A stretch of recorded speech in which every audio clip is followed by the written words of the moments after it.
Just landed China without a visa. Yeah, you don't need a visa if you're holding a passport from certain countries and you're just transiting, as long as your transit is not more than 6 nights. So we're gonna stay 7 days and 6 nights.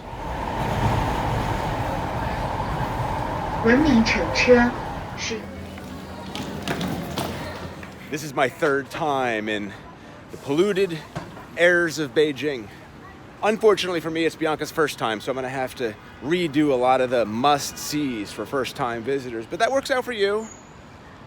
So I'm gonna try to keep this video shorter than my normal videos. I'm just going to show you how we spent our transit time in Beijing. And maybe it'll give you some ideas. Do you like your executive room? Yes.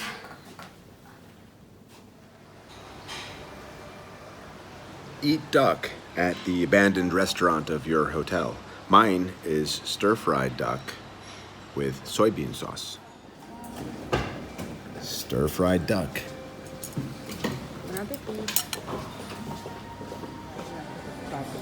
That's jelly mushroom with leeks for Bianca. Jelly fungi.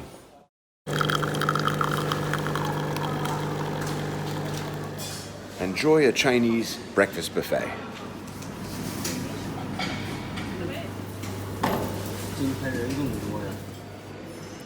Pumpkin kanji in honor of Halloween.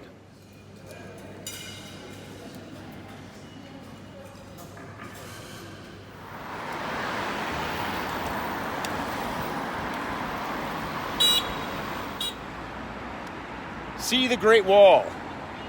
Taking Bianca to the Great Wall, one of the sections. I've seen 2 sections. This is one I haven't seen. Get your guide. $16. Taking the cable car up because we're too lazy to walk up 1,500 steps after 3.5 hours of sleep.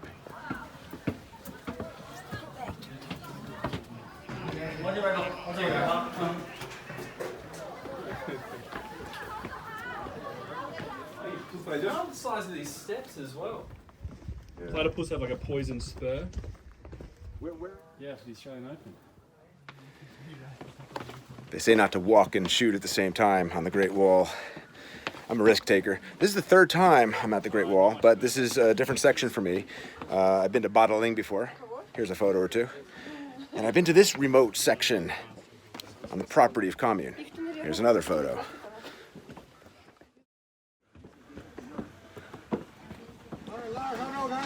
When you're done enjoying this piece of the Great Wall, you toboggan down.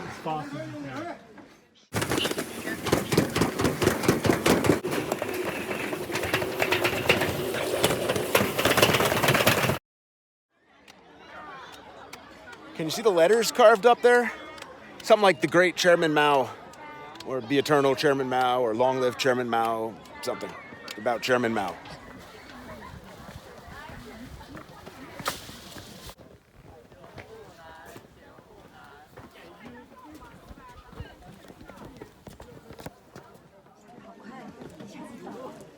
The Hero's Slope.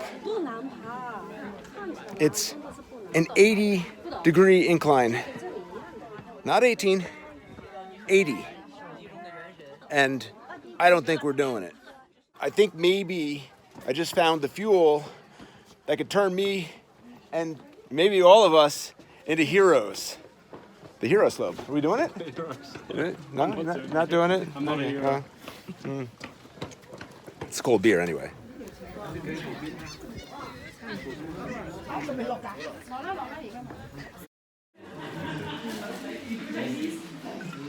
If you find random people to sit with, you get a greater variety of plates and you can spin the table around.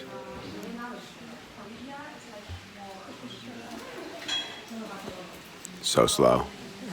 So slow.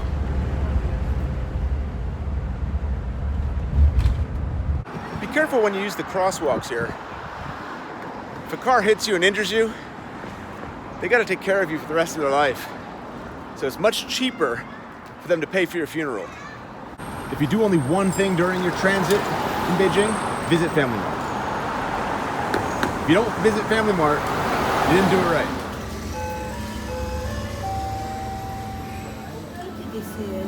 It's a mangosteen dessert.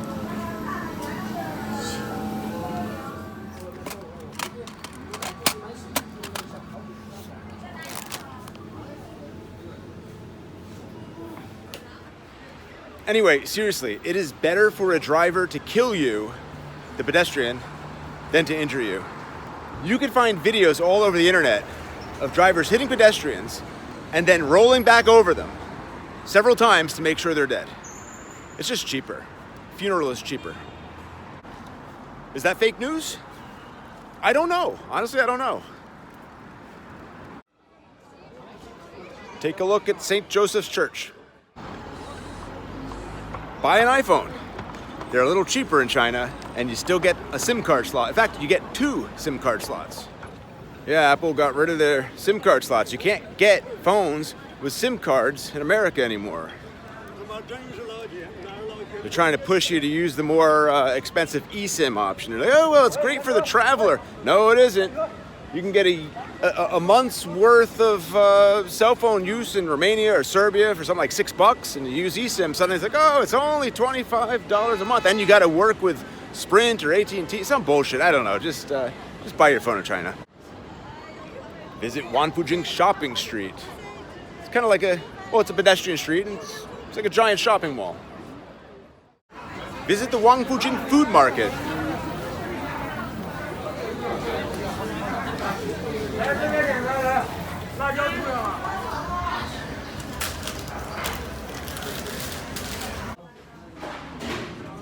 Walk into a random restaurant and be pleasantly surprised by whatever you ended up ordering.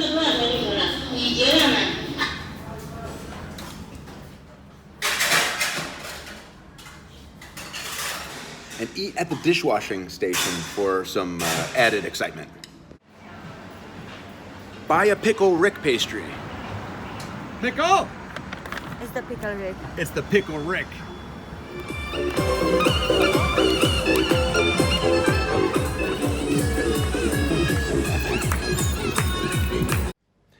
Eat the mooncakes that you've taken to your hotel room. Here. When you wake up in the morning, enjoy your pickle Ricks. Please interrupt me.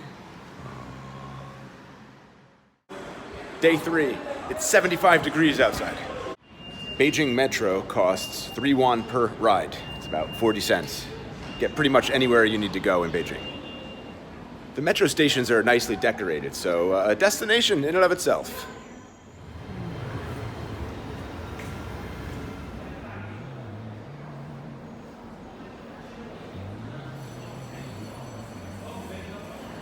These murals are meant to represent inventions that China gave to Western civilization. Visit the silk market for your favorite counterfeit goods. You know, I bought a Louis Vuitton bag here once, and the zipper broke. I took it in to a Louis Vuitton store in Beverly Hills, and they fixed it, no questions asked.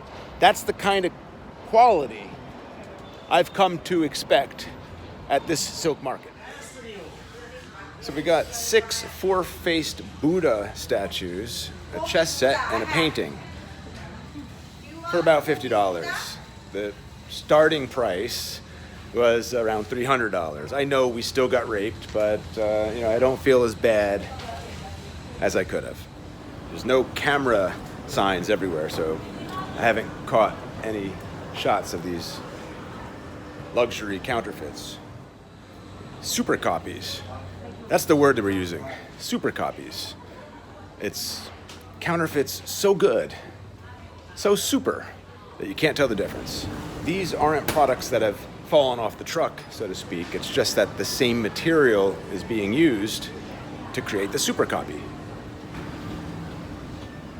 You know, a lot of Chinese factories that produce for the actual brands will make perhaps a few extra that end up for sale at this market. And of course, Bianca's favorite part of Silk Market is the basement supermarket. There's a lot of fun modern architecture in Beijing.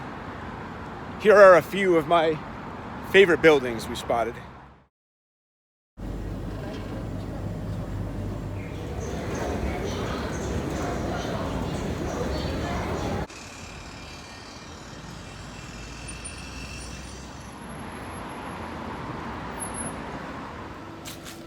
Visit the 798 Art Zone. It's a very cool center for everything art in Beijing. And there is an art gallery here curated by Marshal Kim Jong-un himself, of North Korea. And look at this, a Cholima statue. Those of you who have been to Pyongyang will recognize that. Mansudai Art Museum. So this is art produced in North Korea. Mansudai is the largest art studio in the world. And here are some DPRK souvenirs. A book about North Korea's current leader. I thought it said magical Kim Jong-un. No. So every one of these art pieces were produced in North Korea.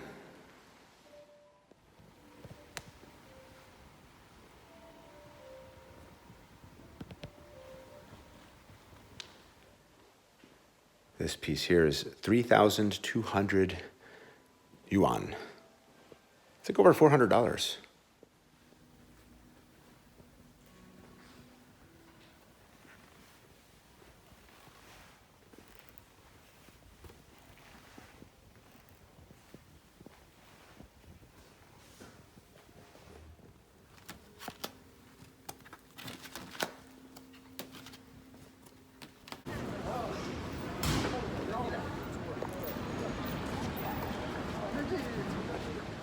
The Art Zone toilet tube.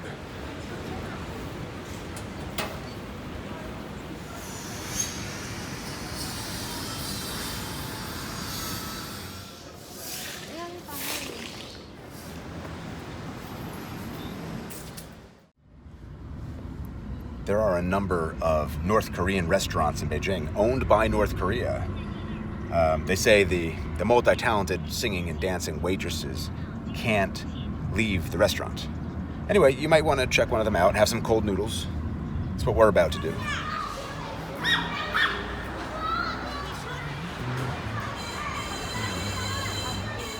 So no photos and no videos are allowed on this property of North Korea.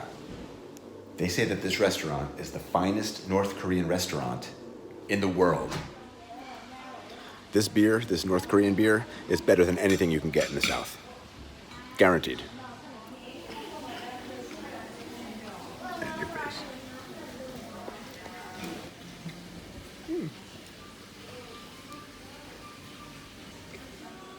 It's a rice cake dessert. All right. Thank you. Okay.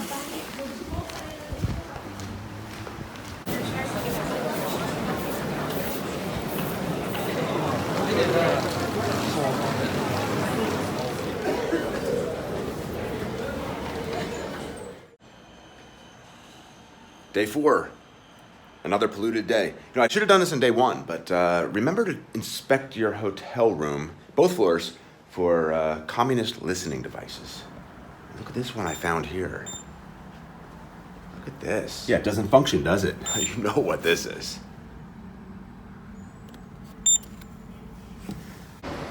Today is a day of frantic tourism. We're gonna visit the 2 most popular sites in Beijing, starting with the Summer Palace. Look at these communist yellow tiles. I love yellow tile.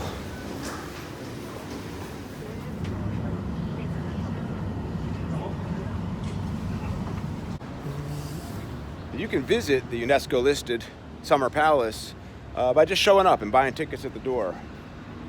I used WeChat to get 2 tickets, but you may not have access to WeChat. You need to be verified by a mainland China resident to gain access to this app. This is how you ride your bike and stay warm. It's a shit show, like the Great Wall, and as will be Forbidden City and Temple of Heaven.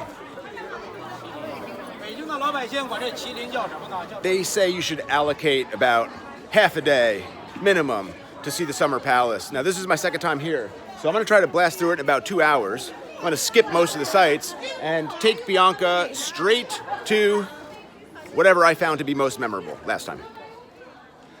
So first stop on Bianca's abbreviated tour is Yíhéyuán, a garden of virtue and harmony. Constructed between 1891 and 1895.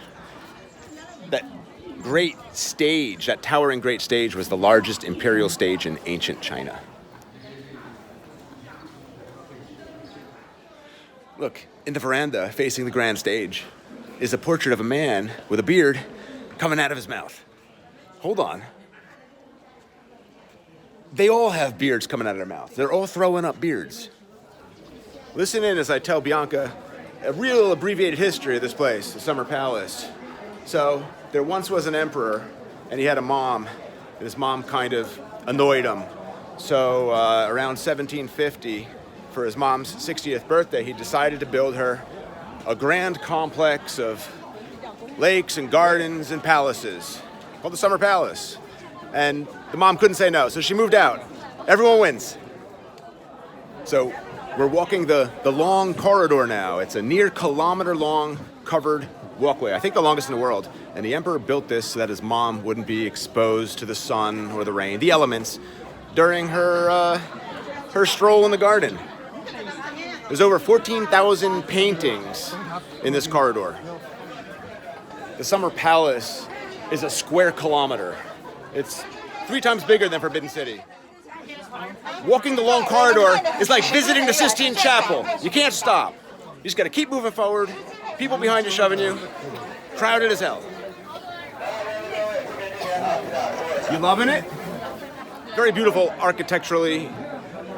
Just the sheer quantity of people makes it unbearable. I wouldn't have come back if it wasn't for Bianca. Next point of interest at the Summer Palace is this scenic area of the Hall of Dispelling Clouds and the Tower of Buddhist Incense. It's a scenic area covering an area of 20,000 square meters. How far a man can go to get his mom out of his palace.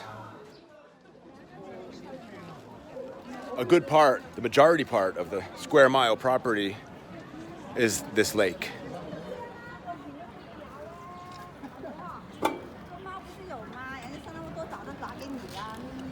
The octagonal 3-story tower of Buddhist incense. It stands on a 20-meter high stone foundation, and there's a statue of the 1,000-handed Buddha, cast in bronze, gilded with gold.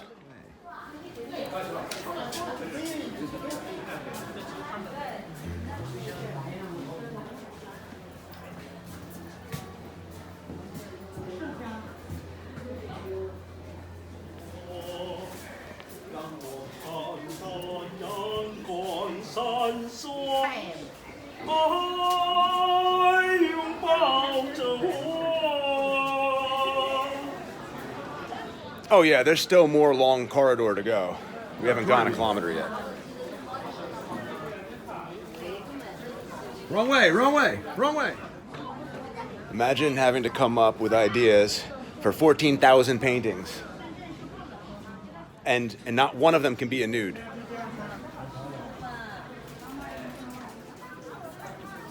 It's the end, my friend. The end. But it's not the end of the Summer Palace. No. I'm gonna show you one more site though, and then we're out of here. And here it is. It's called the Marble Boat. It was built in 1755. 36-meter long boat that does not float. It was carved out of huge rocks. Okay, we're done with this Qing Dynasty symbol of mother hatred. And it's off to the Forbidden City. We blasted through that in an hour and a half. They said it couldn't be done. Do you want a potato? Do you want a potato? That sweet potato is naturally camouflaged. This is, Oh, fun drink time. Fun drink time. this is green citrus.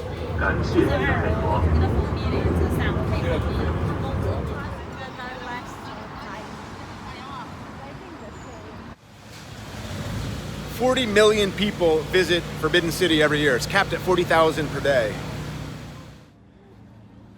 So when you pass through all the Forbidden City security, you pop out in Tiananmen Square, one of the largest squares in the world.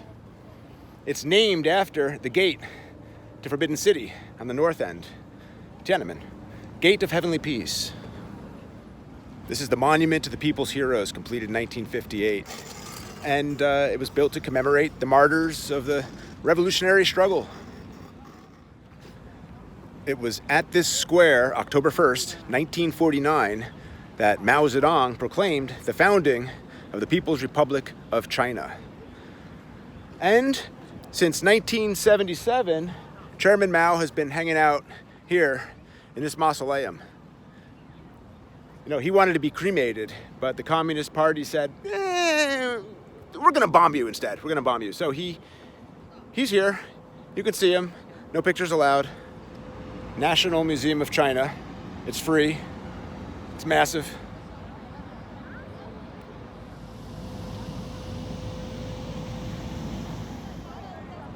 You probably know Tiananmen Square from the 1989 student protests and subsequent massacre. The protesters were calling for a greater respect for human rights. Began on April 15th, 1989, and the protest was ended by the People's Liberation Army early June. They don't know how many people were killed, hundreds, thousands. China knows. China isn't talking. It is known that many of the students were heavily armed. Soldiers were killed, as well as protesters. Guarding the North Gate, a portrait of Chairman Mao.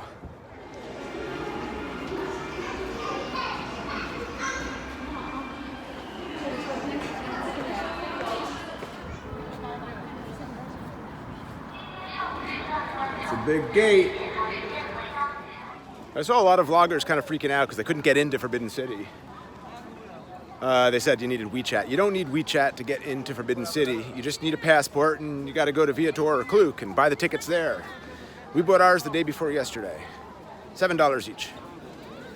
The Forbidden City was constructed from 1406, and this was the home of Chinese emperors for over 500 years, from the Ming to the Qing dynasties. Qing was the last dynasty, by the way. The Forbidden City complex consists of 980 buildings, 9,999 rooms. Not enough rooms. This place is listed by UNESCO as the largest collection of ancient wooden structures in the world. It's called the Forbidden City because if you weren't in good with the emperor, you didn't have access to it. It was forbidden to you.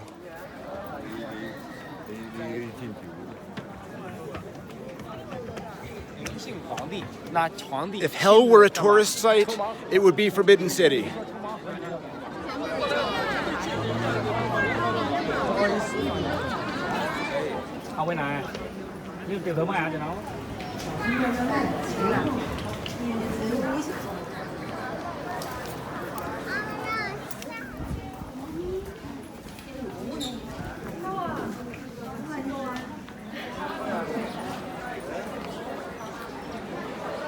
It's the Imperial Garden.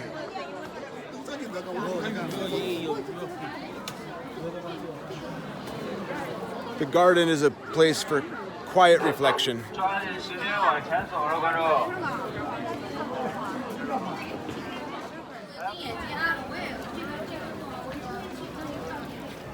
And that's how you do Forbidden City in an hour and a half. In an hour and 10 minutes. Hour and 10 minutes? Yeah. 2号线、6号线、8号线的游客，请您到右手边广场东侧。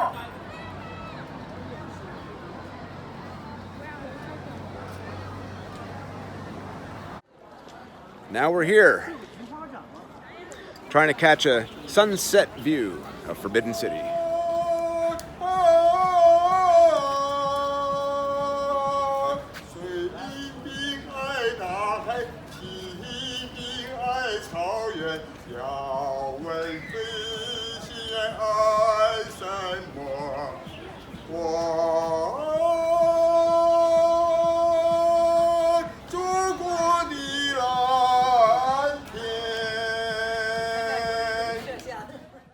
No matter how tired and miserable you are, make sure you have a hot pot at some point. It's a must eat. It's the quintessential China meal. You gotta have it. Hot pot.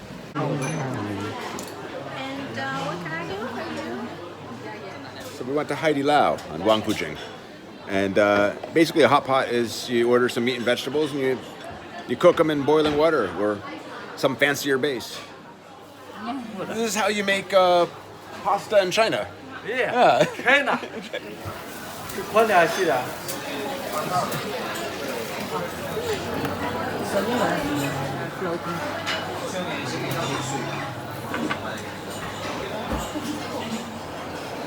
I'll also put some black pepper in yours.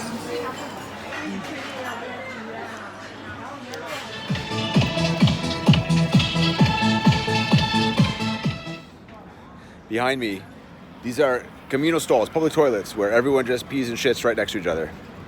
I'm so sorry that I can't capture it on film for you. Have some boba tea, native to Taiwan, close enough.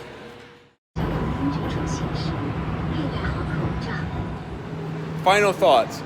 What's awesome about China is that you're never more than 2 seconds away from a policeman. Or good food. Or good food. Boba. Or boba, okay.